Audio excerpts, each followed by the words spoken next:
Miami was back in action with 2 games over the weekend and 2 more wins to keep the Heat on top of the Eastern Conference. And one of the biggest reasons why is Bam Adebayo, who absolutely dominated and evolved into a quote impact-winning player, according to Eric Spoelstra. Is this the version of Bam that could lead Miami to a title? We'll debate that as well as Bam's case for Defensive Player of the Year and look ahead to this week's games, including Monday's matchup against the second-place Chicago Bulls. Keep it here for a great show you don't want to miss.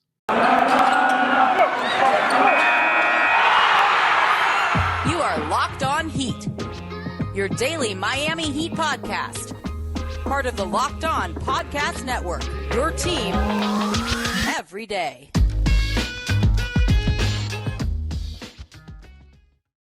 Hello, Heat Nation. It's a Monday edition of Locked On Heat, your daily podcast covering all things Miami Heat, however you may be listening or watching on YouTube, Odyssey, or on your favorite podcast app. Thanks so much for making Locked On Heat your first listen every day. I'm David Ramil, and with me, as always, is my co-host, Wes Goldberg. Today's episode is brought to you by Betonline.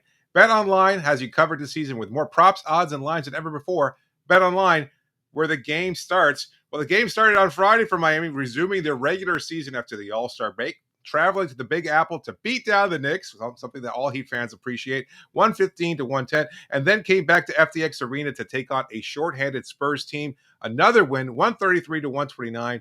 And Wes, the big story for me was watching Bam Adebayo absolutely take over the game. I was there in person at FTX Arena, and Eric Spoelstra spoke about Bam after the game, delivering this great quote to reporters about how Bam has truly evolved this season.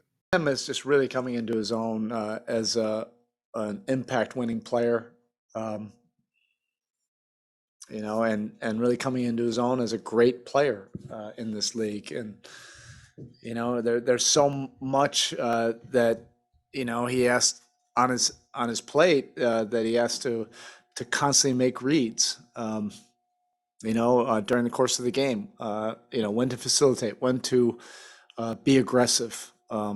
When to look for scoring opportunities, when to look to get other people open.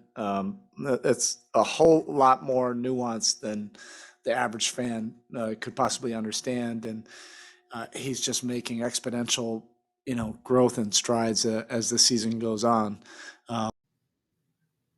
Yeah, we've seen this on occasion when other teammates sat out games, and it was basically Bam or nobody. But with Jimmy Butler, Kyle Lowry, and Tyler Herro out there at varying points, Adebayo finished with a season-high 36 points, 7 rebounds, 4 assists, 3 blocks, and 2 steals. Absolutely transcendent performance. Wes, is this the best we've ever seen of Bam Adebayo? No doubt.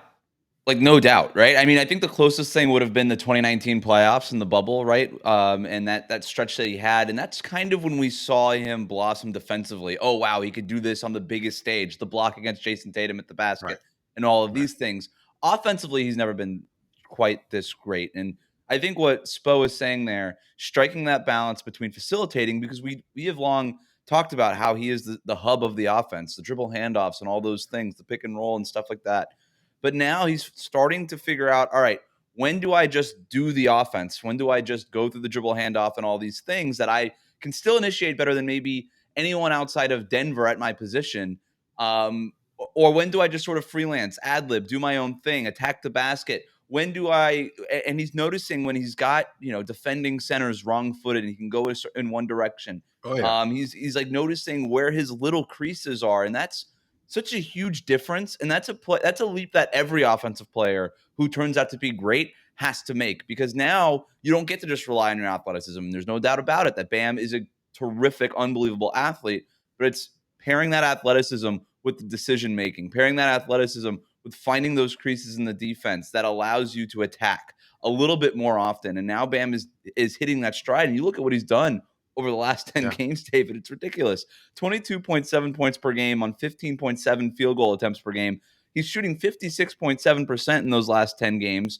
And I'm glad you read the entire box score for his game over the weekend, because he's loading up the box score too. Right. 11.3. It's not just offense. 11.3 rebounds, 3.3 assists. So he's still getting the ball to his teammates. 1.7 steals and 1.5 blocks. If you like that stock measurement that Bill Simmons came up with years ago, that's 3.2 stocks a game. And he's out, and the Heat are outscoring opponents by an average of almost 12 points per game when Bam is on the court. In other words, he's been awesome. And look, you don't want to say a 110 game sample size is a leap, but we've seen flashes of this. This has been a steady development. It's been kind of a march towards this. I think this is going to be more of the Bam that we see. That's not to say that Jimmy Butler or Tyler Herro, when they have big games, Bam can always fall back and be like, look, I'm just going to get them the ball. But that's what makes him special. But he is capable of doing this every single night, and he has made a noticeable leap. Look, I mean, Jimmy and Tyler both had 27 points last night. So it's not like the ball wasn't being moved around. Miami's egalitarian sharing offense was still active yesterday. It was Bam taking the lead, which is what I mentioned before. Like the fact that he was able to do this out there with 3 other superstars playing alongside him at different points in the game, phenomenal. Like you've reported on his aggressiveness, the fact that he's taking another leap. We've seen it come together over the last few weeks more and more. I think yesterday was a culmination of all that. But something that I don't think a lot of people are talking about, and shout out to Cooper Moorhead over at Heat.com, because I think he's working or has worked on a story kind of driving this point home. And it's something that we've been talking about, I think, since the preseason. The signing of Kyle Lowry and his ability to unlock bigs has been something that's always been reported and talked about, but we're starting to see this evolution of it. And yesterday, the line of questioning and answers from different Heat players about how Kyle continues to impact these guys, like the fact that he's pushing Bam to be more aggressive, as according to Jimmy Butler, that he's pushing Bam to be even more aggressive than what we've seen. Eric Spoelstra making the comparison to an NFL quarterback and how Kyle has been able to teach Bam how to read the game better. Like we're seeing a different version. I've got the quote here from him. If anything, what Kyle has brought to Bam is even higher level of processing. What a statement that is. Because it's just like, we've seen Bam before be the playmaker, and the debate has been long. Well, when's he a playmaker? When's he going to be a scorer? Why is he so passive? But now he's just reading things differently. And we've seen like high level players like Lowry, like CP3 be able to have this impact. And of course, we always have Nikola Jokic as a prime example of what you can do at a center position. But imagine a player like Bam with his level of athleticism being a more aggressive scorer, reading the game at this processing this game at such a high level. I'm glad you mentioned an all NBA player. It is. And you mentioned Jokic. That's the leap that Jokic had to make, right? Once you sort of figure out, all right, this is how an offense runs through me. How do I optimize my role in running that offense that is built around me? Okay, I've optimized that role. We've got like the T's crossed and the I's dotted, and I've got like the basics down. Now, how do I expand on that? How do I become a scorer within that offense that's built around me? And Bam is starting to figure that out. And I'm glad you bring up Kyle Lowry and that impact there, because they've been talking about it all year long, and now you're starting to see that, right? And it's huge. And that's one of the reasons why, the Suns add a Chris Paul. It's one of the reasons why Miami was so gung-ho about getting Kyle Lowry. And that's why, by the way, it was an upgrade over Goran Dragic. As much as we love Goran Dragic, he doesn't have that level of an impact on his teammates the way that Kyle Lowry does. There's just something that isn't measured in the box score. So anybody that was doubting Kyle Lowry's the trade up to the upgrade to Kyle Lowry, this is why you did it. It's not just at the point guard spot. You also acquired a better Bam Adebayo. You also acquired a better Tyler Herro. You also acquired a better Jimmy Butler in some instances. And this is, by the way, the Bam that the Heat are going to need if they're going to succeed in the half court. Jimmy Butler is a terrific half court player. Tyler Herro is a terrific half court player. But you need a lot of good half court players in the postseason, especially if you want to do what the Heat are trying to do, which is win a championship. Bam is going to be a huge part of that as long as he keeps playing this way. Yeah, absolutely. Do we want to devote any time to Bam's Defensive Player of the Year candidacy? Because I feel like he's not getting nearly enough consideration. And I know a big part of that is the fact that he hasn't played nearly enough games, and so it's kind of eliminating him as a legitimate candidate. But I mean, like Draymond is, I think, considered the favorite. He's played 2 less games. No, not anymore. I mean, Bam this year. Rudy Gobert, he's not going to win. Gobert, I guess, is the favorite. Yeah, I guess so, right? And I mean, is that just sort of by default? I don't even know. Look, Boston's got to get some credit too. I mean, maybe Robert Williams starts to get in that conversation. He's been awesome for them lately. Yeah. I think you could make a legitimate argument for Evan Mobley in Cleveland, legitimately. Yeah. But Miami has a 6th-rated defense in the NBA. If you eliminate Draymond Green because of games played, which I think we're going to end up at that point because he's going to be out for another 4 or 5 weeks, it sounds like. I don't know that you can give it to any one Boston Celtic or any one Phoenix Suns player. any one Dallas Mavericks player, which somehow they're in the top 5 defensively in defensive rating. So yeah, maybe we should be talking about Bam more. I mean, over the last, I had the stat here somewhere, but over the last 10 games, he's holding opponents to 7.5 percentage points fewer or less than their shooting averages, which is a really good mark. And he's contesting more shots than anybody else on Miami. And you know what? You can look at the advanced stats, whatever. They're fine. Defensive metrics are a little wonky. They don't really tell the whole story. Okay, yeah. I implore you, voters who get a say on these things, just watch a Heat game. Look at what Bam Adebayo does. It's incredible. There's very few players, if any players, that could do exactly what it is that he does in the NBA. He should be getting more talk as a Defensive Player of the Year candidate. I don't know if he'll win it. I don't know if 22 games missed is too many at this point, but in a COVID year, maybe not. I understand why we're all looking at the offensive thing, because that is the storyline. It's because we've been waiting for it so long. But eventually, we're going to have to look at the defensive metrics too. But at the end of the day, he could end up on an All NBA list with the way if he can play like this down the stretch. How lucky Heat fans are to be able to argue about his aggressiveness and his offense and everything else, and now see it culminate at this level, and still just kind of take for granted how good he is defensively. It's unbelievable. I mean, we're watching a player entering his prime, what could potentially be a Hall of Fame career, and he's just showing a whole other level of development, something that we continue to talk about, and we'll see how it manifests, because I think they're going to continue to rely on him more and more throughout the rest of the season, especially if they're going to be making a push to the NBA Finals. But we'll move on. We'll talk a little bit about this week's slate of games in the next segment before previewing the upcoming matchup, tonight's matchup against the Miami Heat and Chicago Bulls. But first, a reminder that this show is brought to you by Built Bar. It's the time of year when so many people have given up on New Year's resolutions. I know it's hard for me. I didn't make any resolutions regarding eating healthy because, well, I try to do that anyway. Sometimes. Not really. I don't know. We had a debate last week about pizza. It's kind of hard. Pizza, Built Bar, it's not quite in the same level. But Built Bar, if you want to eat healthier, then Built Bars are the option for you, because they don't even taste like a protein bar, but you're getting all the nutrients that you might be looking for in a protein bar. They've got so many delicious flavors. You can pick and choose all of your favorites. Get a mixed box. Get one with just your favorite flavors. That's how it works. If you want to get a mixed box, you can give some away to friends, family, coworkers. I'm sure they'll always appreciate the gift. And again, low calorie, high protein. You replace your candy bars with a protein bar, but you sacrifice none of the taste, because all of them are so much better. They're soft, 100% covered in chocolate, easy to chew, and again, getting all the nutrients that you might be looking for. But if you go to Built.com right now, that's Built.com, and use the promo code LOCK15, you get 15% off your order. So use the promo code LOCK15, but only if you go to Built.com and get 15% off your next order of Built Bar. Thank you for making Locked On Heat your first listen. Now for your next listen, check out the Locked On Now podcast, nightly recaps of every NBA game with analysis from our local experts. It's free and it's available wherever you get your podcasts. It's time to make some predictions for this week in Miami Heat basketball. It is time for Nostradamus. David, let's get started with our first game. Big question for tonight's game against the Chicago Bulls. Big game. Yes. Yeah, big game. Absolutely. The Chicago Bulls currently one game behind the Miami Heat in the Eastern Conference standings. And everybody's talking about an MVP candidate, but it's not Jimmy Butler. It's a guy over wearing a Bulls uniform.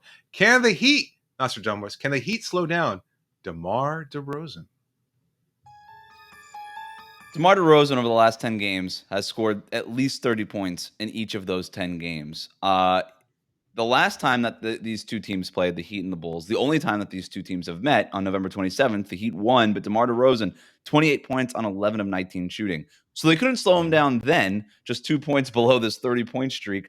I have a feeling that they won't slow him down this time either, honestly.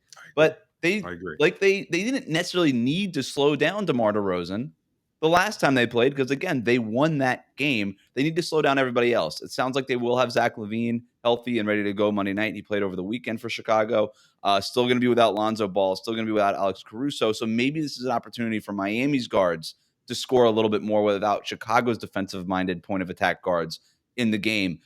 You got to let the Bulls have been really good lately, in large part because of DeMar DeRozan. You can't just quite let him cook and just dare the other Bulls to beat you. But there's just no slowing down this guy to the point of making him not a factor. He's going to be a tough cover even for this Heat team. Look, he shot really inefficiently in a recent loss against the Memphis Grizzlies. I think it's the same game was being played on Saturday night. Shot under 30%.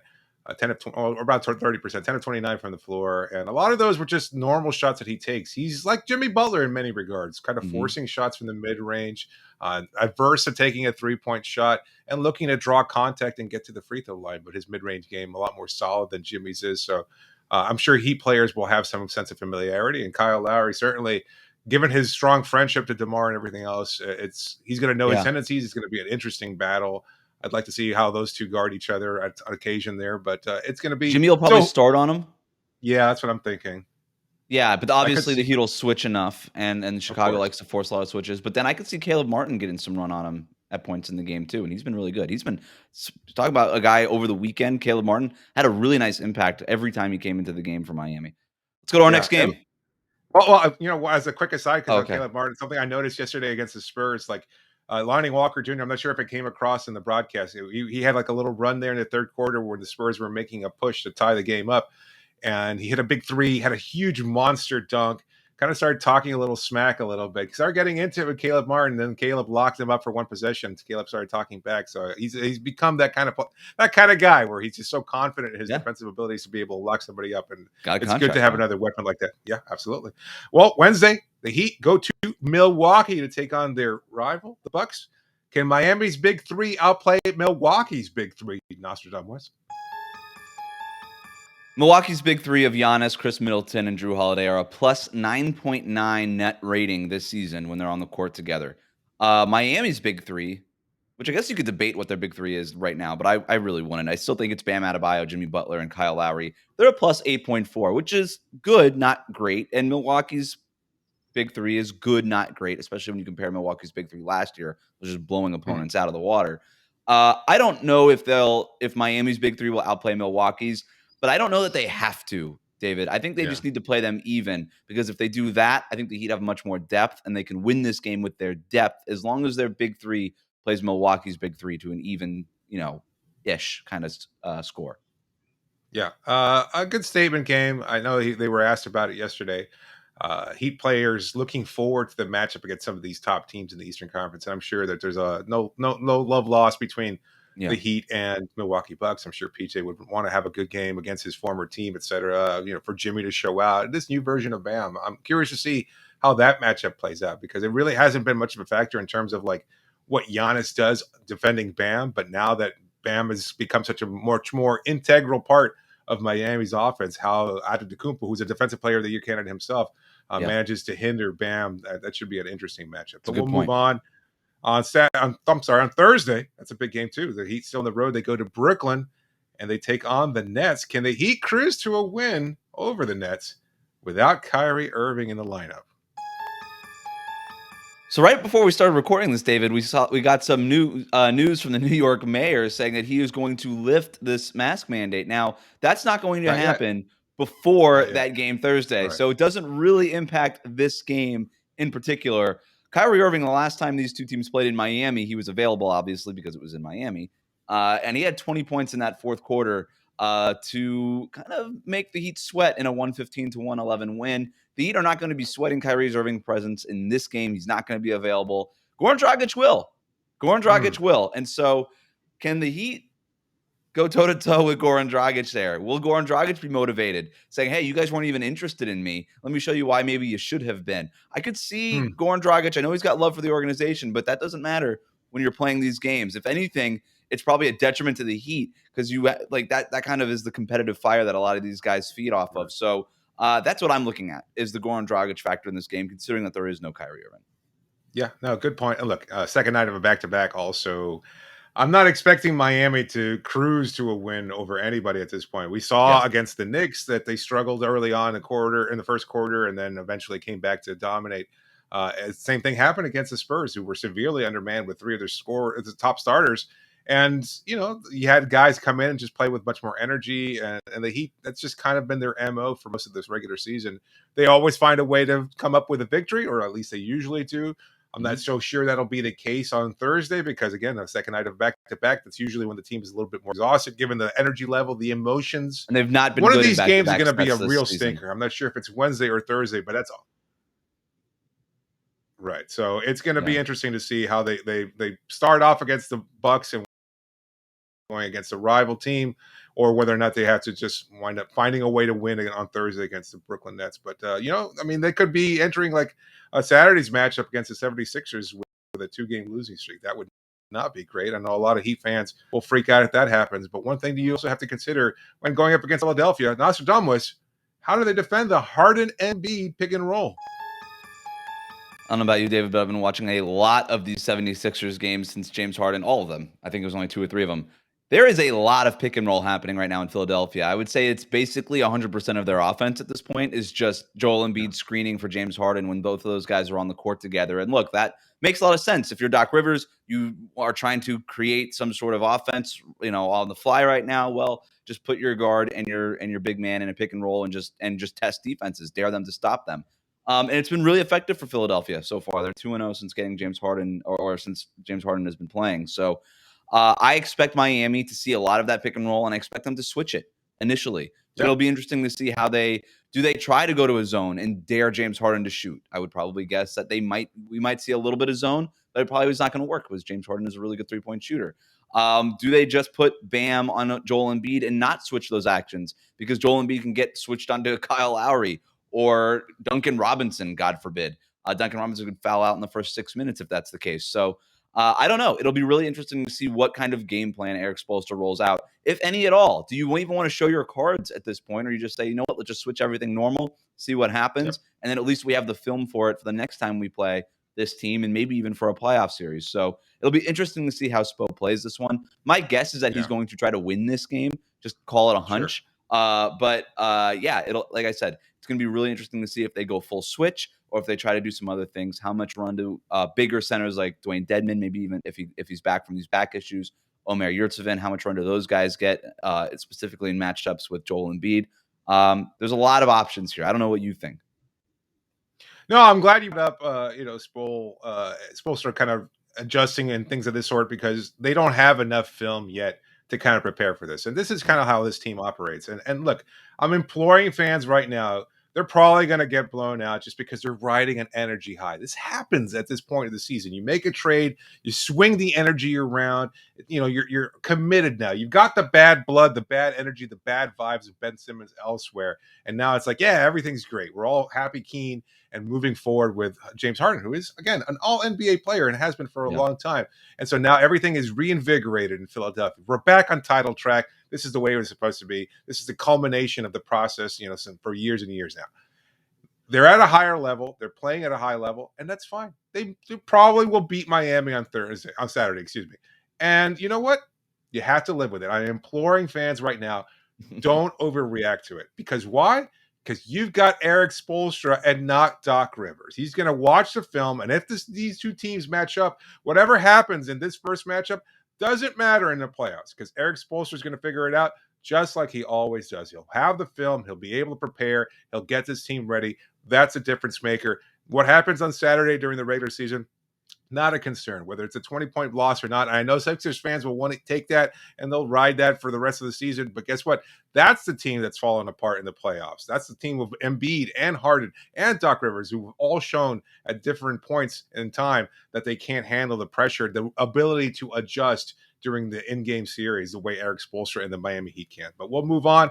We'll look ahead to Monday's matchup against the Chicago Bulls, preview that a little bit more, and then wrap up today's show. But first, a reminder that Betonline is still a sponsor of the show. Football might be over for the season, but basketball is in full steam for both pro and college hoops.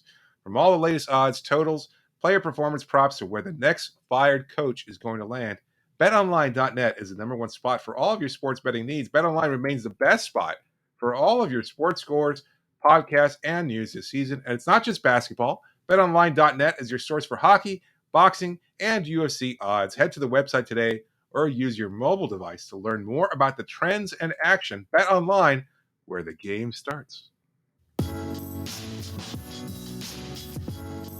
Just a reminder that you can always reach us via email at lockedonheat@gmail.com or via Twitter using the hashtag AskLOHeat. Be sure to please subscribe to the show and leave a review. Those comments are kicking it live, let me tell you. They're going crazy over there. We're debating about pizza toppings, about whether or not Dame Lillard is a better choice than Donovan Mitchell, etc.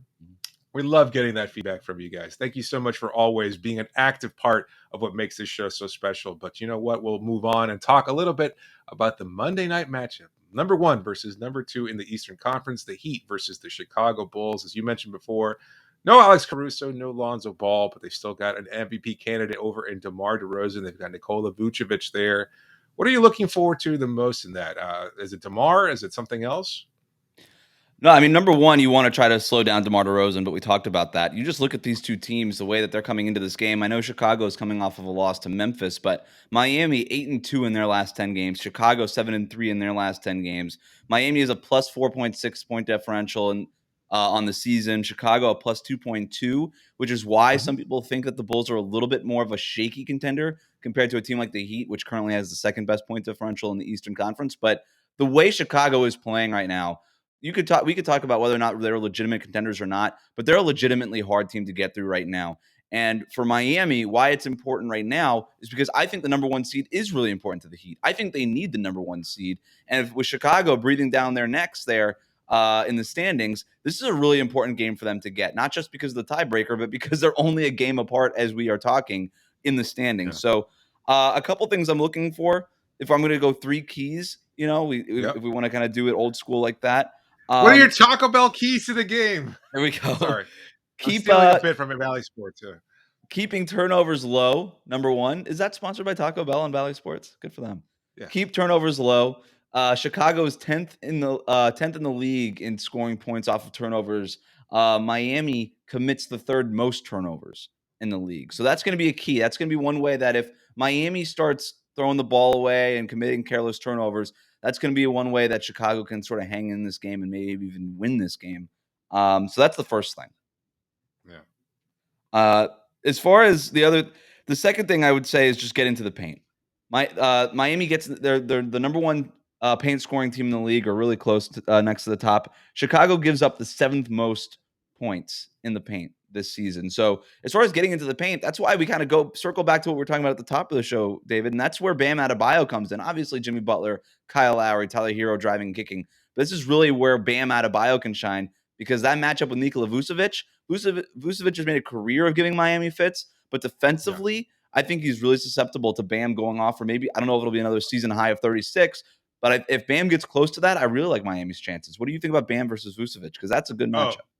I love it. I think it's an exciting matchup. I also think it's one that Bam will likely dominate. I think he's just going to be much more aggressive. I could see a reality there where he gets Vooch into foul trouble early on. And look, Vooch does what he does. He's going to make some passes. He's going to shoot to mid-range. He's going to shoot to 3. But with Miami switching defense, it shouldn't be as much of a concern as it has been in years past. Keeping him off the boards will be a bigger concern, but we'll see how that plays out.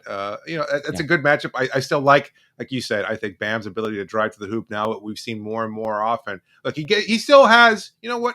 Now that I'm thinking about it, he's normally had fits going up against taller guys just because the bigger body, whether or not he'll be as aggressive shooting the mid-range jumper if he sees it open.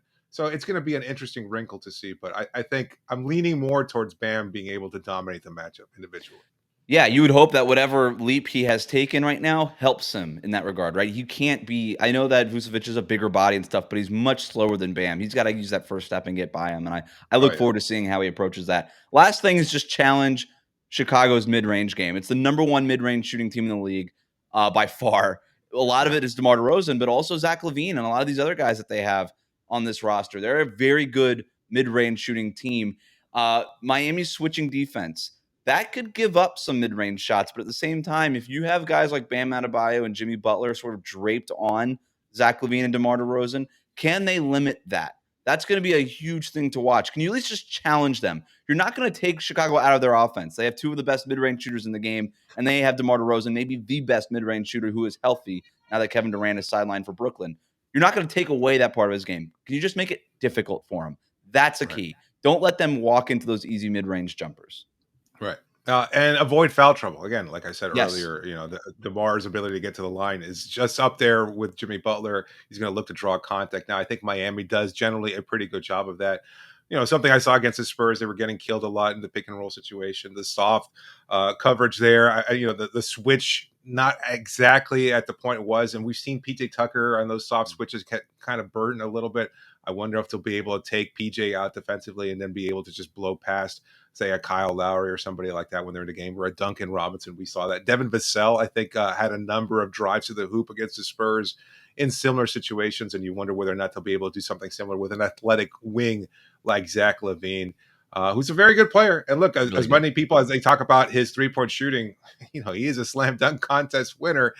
He is able to get to the rim at will. He can sky. He can finish. He's got the floater too. He's a good scorer, a natural scorer, and I think he's going to be problematic. Their rookie too, was it Io? Yeah, Dosunmu, right? been really good for them. Very good. Very big random scrub heat killer potential there. Just a guy who can go off there. And, their bench isn't great. Oh, you know what? I actually did want to mention that. I totally forgot. I had it in my notes there. The addition of Tristan Thompson in that second unit there. I wonder how that's going to work with DeMar going up against, Dwayne Dedmon and that drop coverage, which he'll incorporate once he's out there. They're going to run a lot of pick and roll. Is Dedmon going to be quick enough to avoid getting in foul trouble?